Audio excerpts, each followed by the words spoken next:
ఈ సొరచేప దీని వెయిట్ ఒక 10-20 kgs ఉంటుంది. దీన్ని అరుదుగా దొరుకుతుంది. ఇది సముద్రంలో అడుగు భాగానికి కింద ఉంటుంది, కిందన ఈత కొడుతూ ఉంటుంది. దీనికి ఆహారం అనేది దొరకదు ఎక్కువగా, అంటే దరికి ఉండదు, అంత లోనకు ఉండదు.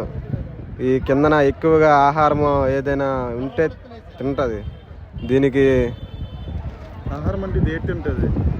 ఆహారం అంటే ఇది ఈ పెద్ద పెద్ద చేపలు కూడా తినేస్తాయి. ఇది మనుషుల్లాగానే పెద్ద పెద్ద చేపలాగానే, అంటే అడవిలో సింహం ఎలాగో ఇది సముద్రంలో సొర లాంటిది.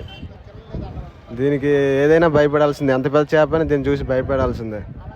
ఆ అడవిలో సింహం చూసి ఎంత పెద్ద జంతువు అని ఇప్పుడు ఏనుగు ఉందనుకో భయపడుతుంది. అలాగే సముద్రంలో కూడా సొరకే ఎంత పెద్ద చేప అని తిమింగలమైన భయపడాల్సిందే. దీనికి ఒక రేట్ అనేది ఉంటుంది అన్నమాట. రేటు తగ్గదు, రేటు పెరిగితే తప్ప కానీ తగ్గదు రేటు.